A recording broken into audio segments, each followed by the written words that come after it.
जहां देखो वहां दूर दूर तक प्रकृति मानो श्रृंगार किए बैठी है।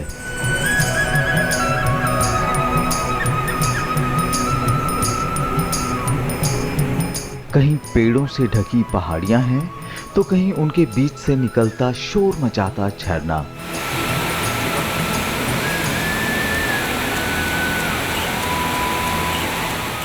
इन्हीं नज़ारों के अंदर झांकें तो मिल जाते हैं मानव सभ्यता के कुछ पुराने निशान और उनकी आस्था के स्तंभ।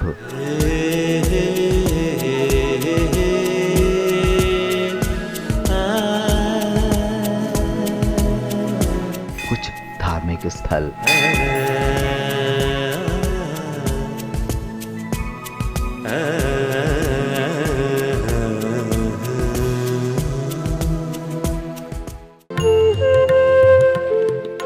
ये है छत्तीसगढ़ का बस्तर संभाग।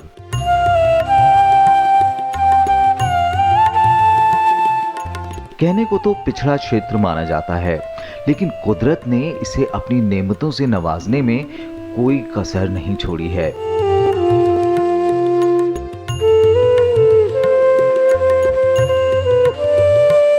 बस्तर के हाट हो या बाजार, हर जगह ये खूबसूरती किसी न किसी रूप में आपको दिख ही जाएगी, जो शायद आप किसी दूसरे पर्यटन स्थल पर ना पा सकें।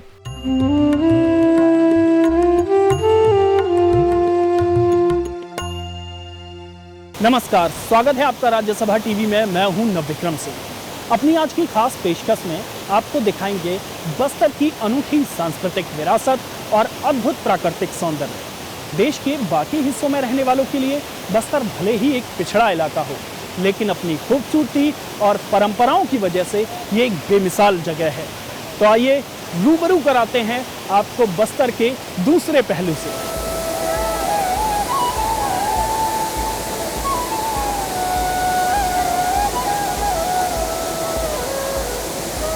दूधिया पानी और गर्जना करते हुए स्वर की जलधारा वाला ये है बस्तर मुख्यालय से कुछ दूरी पर बना तीरथगढ़ का झरना।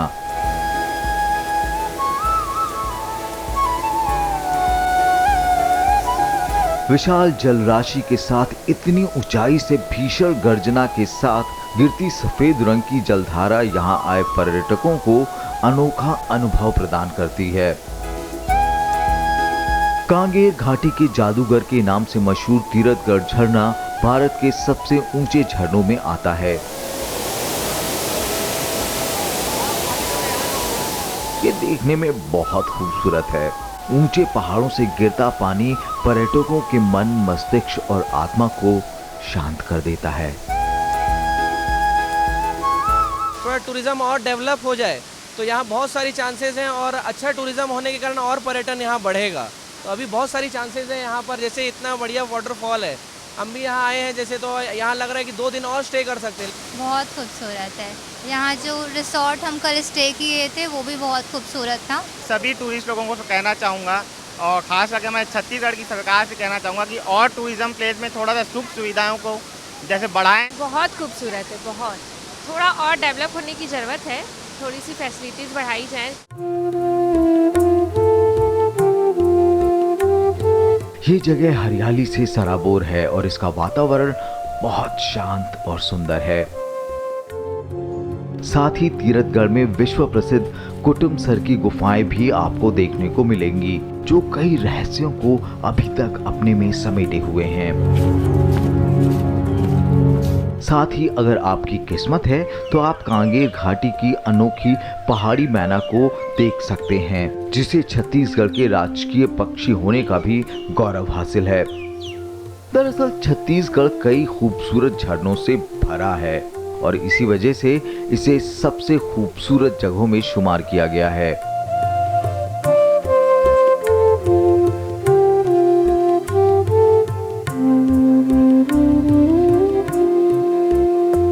बस्तर प्राकृतिक सुंदरता से पटा पड़ा है। तीरथगढ़ के अलावा यहाँ सैकड़ों जलप्रपात हैं, लेकिन जो सबसे खूबसूरत जलप्रपात माना जाता है और जिसे इंडिया का नियाग्रा फॉल कहा जाता है, वो है चित्रकोट का जलप्रपात।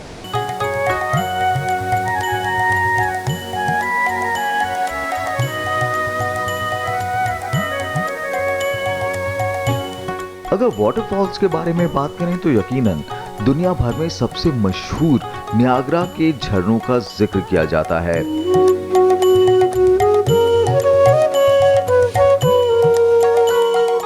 लेकिन छत्तीसगढ़ में ही झरनों की श्रृंखला बेजोड़ है। दुर्भाग्य से अपने देश के लोग इस बारे में कम ही जानते हैं। बस्तर अंचल में चित्रकूट जलप्रपात इतना मनमोहक और आकर्षक है कि इसे भारत का नियाग्रा कहा जा सकता है।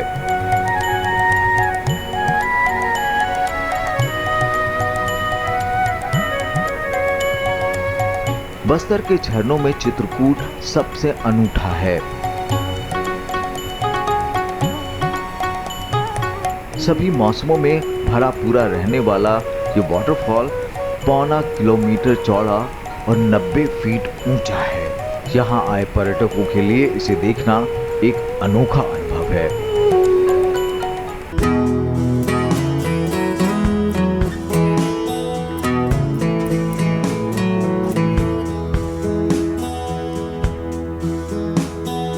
बस्तर को यूं तो पिछड़ा इलाका माना जाता है, लेकिन यहाँ के पुरातात्विक अवशेष गवाह हैं कि सदियों पहले यहाँ भवन निर्माण से लेकर दूसरी विधाओं में लोग पारंगत हुआ करते थे।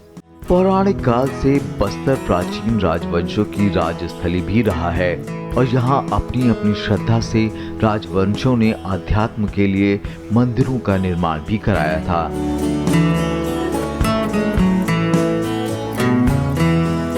ऐसे ही अपनी धरोहरों को समेटे नगर बारसूर में एक मंदिर ऐसा है जहां 2 गर्भगृह विद्यमान हैं। दंतेवाड़ा जिला से 31 किलोमीटर दूर अपनी ऐतिहासिक धरोहर को समेटे हुए एक कस्बा है बारसूर। ये ऐतिहासिक 32वां मंदिर 32 खंभों पर टिका है।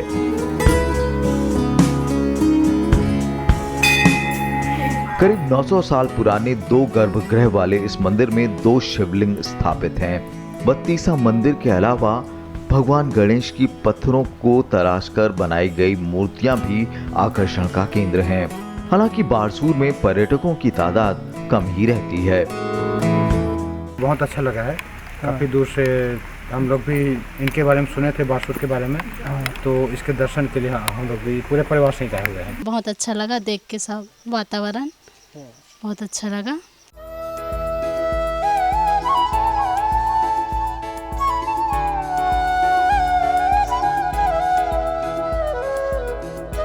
इसके अलावा यहाँ का भगवान शिव को समर्पित मामा भांजा मंदिर भी प्राचीन काल में अद्भुत शिल्पकारी का उदाहरण है। दरअसल उस वक्त यहाँ करीब 150 मंदिर हुआ करते थे, लेकिन मंदिरों का नगर कहे जाने वाले बारसूर में अब ज्यादातर मंदिर जमींदोज हो चुके हैं या फिर भग्नावशेष ही बचे हैं। साथ ही यहाँ बने तालाब भी पुराने वक्त में जल संरक्षण को लेकर संवेदनशीलता दिखाते हैं। ये आस्था ही है जो दिनों दिन बदलती दुनिया में बस्तर वासियों को अपनी संस्कृति से जोड़े हुए है। मां दंतेश्वरी का मंदिर न सिर्फ बस्तर वासियों का बल्कि आसपास के प्रांतों में रहने वाले कई लोगों की आस्था का केंद्र है।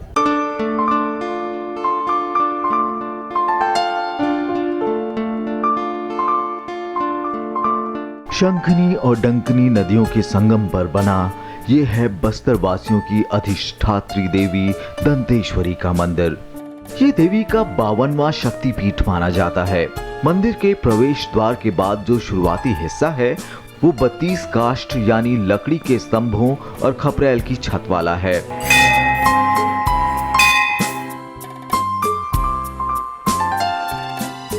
मंदिर में रखी मूर्तियां वास्तुकला का अनुपम उदाहरण हैं। साथ ही यहाँ भगवान विष्णु के दशावतारों को दर्शाती मूर्तियां भी हैं।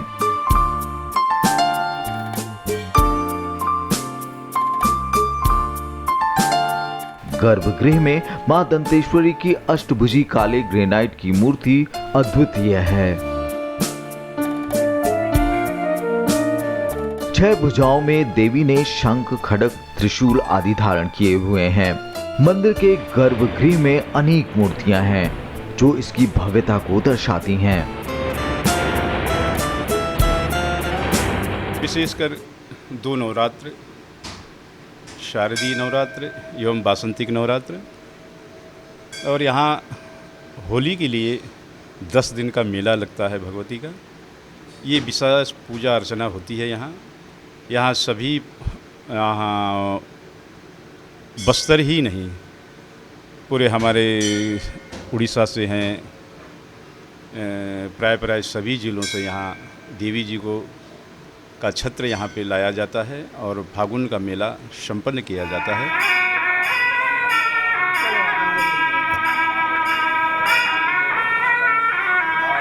मां दंतेश्वरी मंदिर के पास ही उनकी छोटी बहन मां भुवनेश्वरी का मंदिर है। मां भुवनेश्वरी को मावली माता के नाम से भी जाना जाता है। दरअसल बस्तर में आप कहीं भी जाइए, आपको सदियों पुराने मंदिरों में पूजा अर्चना के स्वर आज भी सुनाई देंगे। आदिवासियों ने अपनी परंपराओं को छोड़ा नहीं है। इनकी परंपराओं में ही यहाँ की सदियों पुरानी समृद्ध सभ्यता निवास करती है। बस्तर के साप्ताहिक बाजारों को हाट कहा जाता है और यहाँ के लोग इस परंपरा को सदियों से यूं ही निभा रहे हैं। ये न सिर्फ लोगों की खरीदारी का अड्डा है, बल्कि आपसी मेलजोल और मनोरंजन का भी साधन है।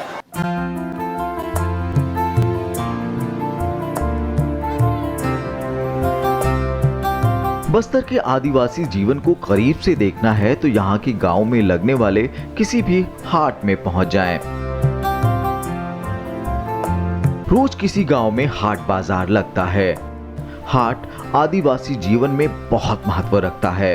यहाँ के पारंपरिक स्वभाव के लोगों को देखकर लगता है कि शहरों की आधुनिकता ने अभी इन्हें छुआ तक नहीं है। सबसे दोस्ती हो जाता है, बिना जान पहचान वाले को दोस्ती हो जाता है। अभी हम लोग कौन जान आदमी, अब आपके साथ तो बात किए तो दोस्ती टाइप का हुए।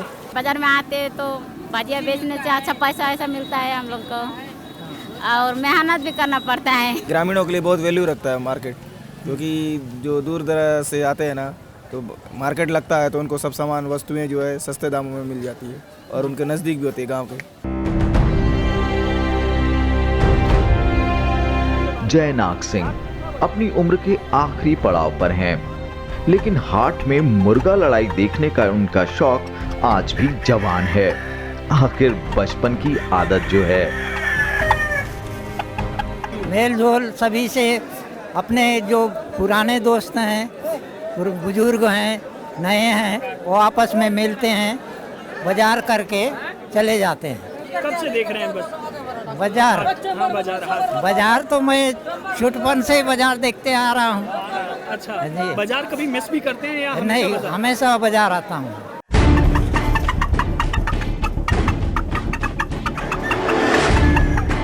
मुर्गा लड़ाई का ये आयोजन 20 फीट के घेरे में किया जाता है और इसके किनारे जमा भीड़ को देखकर आप इसकी लोकप्रियता का अंदाजा लगा सकते हैं।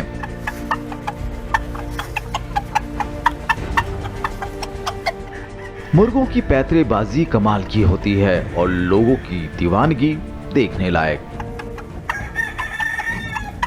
आमोद प्रमोद से लेकर आदिवासियों के परंपरागत व्यापार व्यवसाय तक में इन बाजारों की बड़ी भूमिका रही। साथ ही आदिवासियों में घोटुल परंपरा भी खास है।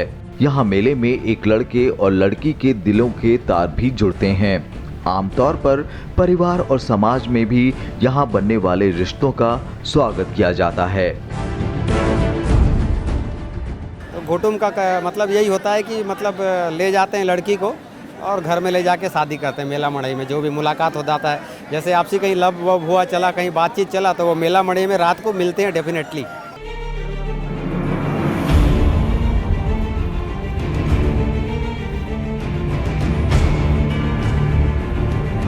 हाट यहाँ की संस्कृति का अटूट हिस्सा है। रोजमर्रा की जरूरतों को पूरा करने के अलावा हाट यहाँ के लोगों के जोश और उल्लास को दोगुना कर देता है। धूप हो या छांव या कोई दूसरी मुश्किल, मीलों पैदल चलकर ये लोग हाट में जरूर आते हैं। इन हाटों में कुछ ऐसा दिखाई देता है जिसकी शहरी जीवन में आप कल्पना भी नहीं कर सकते। यहाँ का स्व अनुशासन अपने आप में आदर्श है। ये हाट आदिवासी कला संस्कृति के संवाहक हैं। बस्तर में आज भी परंपराएं उतनी ही जीवंत हैं जैसे सदियों पहले हुआ करती थीं। बस्तर की हस्तशिल्प दुनिया भर के कला प्रेमियों के लिए अनमोल है। ये जितनी पुरानी है उतनी असाधारण भी। यहाँ के लोगों ने इसे पीढ़ी दर पीढ़ी संजो कर रखा है। इसमें आदिम संस्कृति की सौंधी झलक देखने को मिलती है।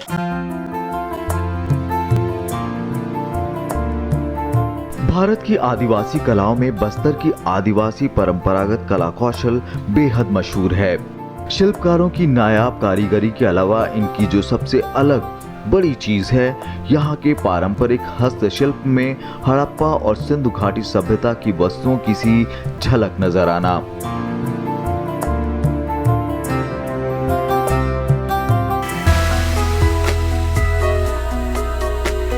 धान के छिलके और मिट्टी को अच्छी तरह मिलाकर एक मॉडल बनाया जाता है। थोड़ा सूखने पर मोम के धागे को उस पर लपेटा जाता है। फिर मोम के ऊपर डिजाइन बनाई जाती है। डिजाइन बनाने के बाद एक छोटा सा सुराख छोड़ते हुए उसे मिट्टी से बंद कर दिया जाता है। फिर ये मॉडल जाता है भट्टी में। अब एक दूसरी भट्टी में किसी धातु को पिघला दिया जाता है। पिघली धातु को मॉडल में बने सुराख से डाला जाता है। अब इसे ठंडा होने के लिए छोड़ दिया जाता है। ठंडा होने के बाद जब मॉडल तोड़ा जाता है तो आपको मिलती है धातु से बनी कलाकृति। ये कहने में जितना आसान लग रहा है, दरअसल होता नहीं है। कच्चा माल जुटाने में और डिजाइन तैयार करने में कई दिनों का समय लग सकता है। हालांकि यहाँ के लोगों के लिए ये कोई बोझ नहीं है। जब उनकी कला की प्रशंसा होती है, उसका प्रसार होता है, तो उन्हें लगता है कि उनकी मेहनत व्यर्थ नहीं गई। बस इनकी ख्वाहिश है कि उनके जैसी लगन आने वाली पीढ़ियों में भी हो। ये प्रचार प्रसार थोड़ा इसको बहुत आगे तक ले जाने का बहुत ज़रूरत है। क्या इससे हमारा एक रोज़गार का भी एक हमारा वो है, साधन है ये, और हमारा जीविकोपार्जन भी इसी से चल रहा है। इसलिए हम चाहते हैं कि आने वाला पीढ़ी भी इसको बचा के रखे और अधिक से अधिक प्रचार प्रसार हो, जिससे आने वाली पीढ़ी इसको बड़े मतलब दिल से इस काम को कर सके। इसके अलावा यहाँ की काष्ठ कला भी प्राचीन और अद्भुत है। लकड़ियों को तलाश कर ये लोग बेहतरीन मूर्तियां बनाते हैं। कोई भी मुश्किल हो, लेकिन ये कलाकार अपनी इस विरासत को प्यार से सहेजे हुए हैं। इसको तो छोड़ने का मन ही नहीं कर रहा है अभी, क्योंकि अभी घर बैठे करना पड़ रहा है इसको, ना कहीं जाने की वो नहीं हो रहा है। अपन खुद कर रहे हैं, इसको खुद बेच रहे हैं और खुद इसको करते आ रहे हैं। फिर भी हम लोग को इसको करने के लिए छोड़ने की इच्छा नहीं हो रहा है।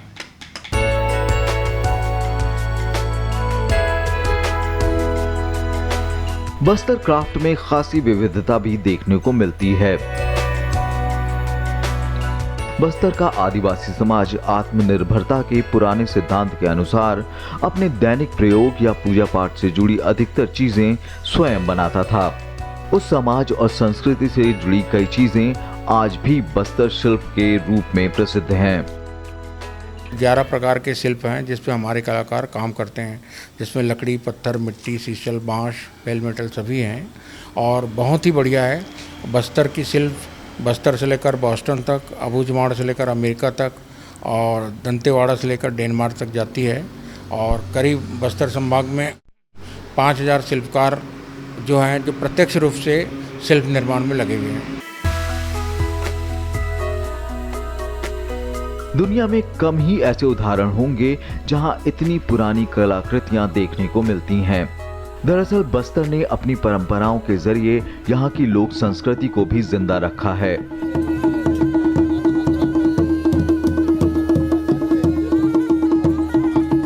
बस्तर की परंपराओं में देश विदेश में मशहूर 75 दिन चलने वाला दशहरा भी है।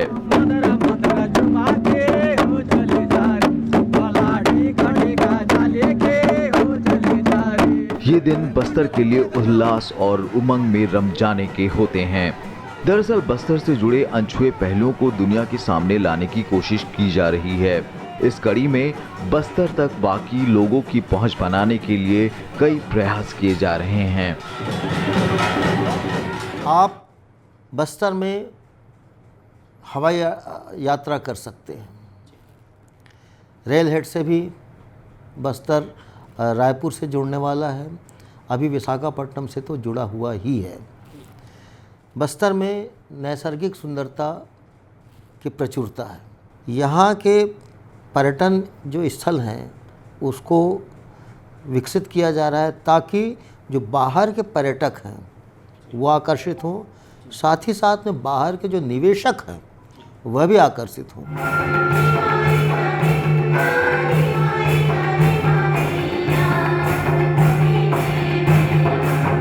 बस्तर में रहन सहन, वेशभूषा, खान पान, रस्मो रिवाज कई मायनों में बेहद दिलचस्प हैं।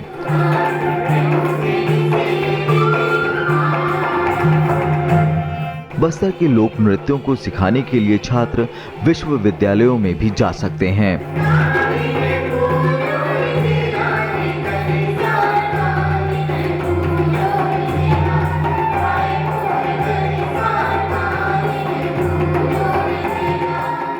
बस्तर की कला, बस्तर की संस्कृति सब कुछ अनोखा है, जो अलग करता है। चाहे आदिवासियों की संस्कृति, आदिवासी बाहुल्य एरिया है बस्तर का, उनका रहन सहन, उनके संस्कार, उनके गीत, उनके नृत्य और ख़ास बनाता है बस्तर को। भौगोलिक दृष्टि से केरल जैसे राज्य से बड़े बस्तर संभाग के भूभाग को प्रकृति ने प्राकृतिक सौंदर्य देने में कोई कसर नहीं छोड़ी है।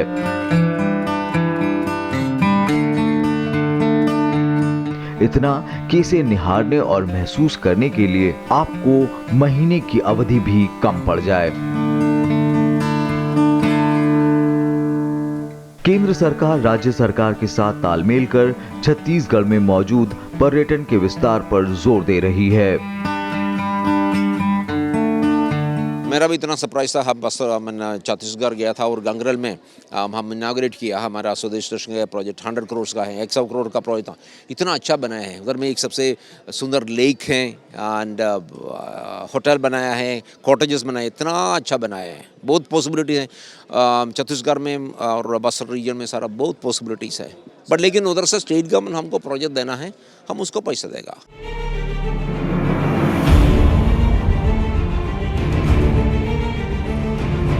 अगर आप महानगरों की तेज रफ्तार जिंदगी और चकाचौंध भरी दुनिया से ऊब चुके हों और शांति और सुकून के कुछ दिन प्रकृति की गोद में बिताना चाहते हों, तो छत्तीसगढ़ के बस्तर जिले का विकल्प आपके पास मौजूद है।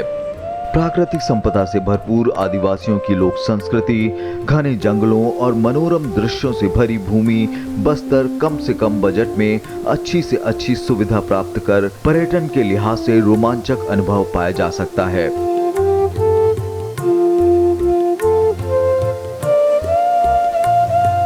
बशर्ते कि आपके पास इसमें रम जाने का भरपूर समय हो।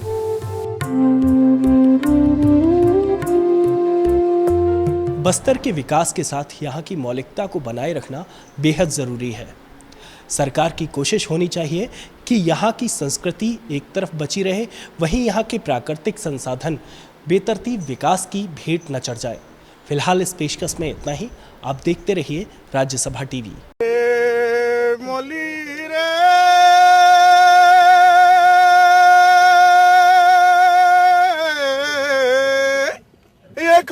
राजा चाली की राजा नाव आनंद हो बाजिला बाजा ये बाउसो बनो हासिला माए दंत सरी आसिरो बादल बस्तर राजो दिसिला।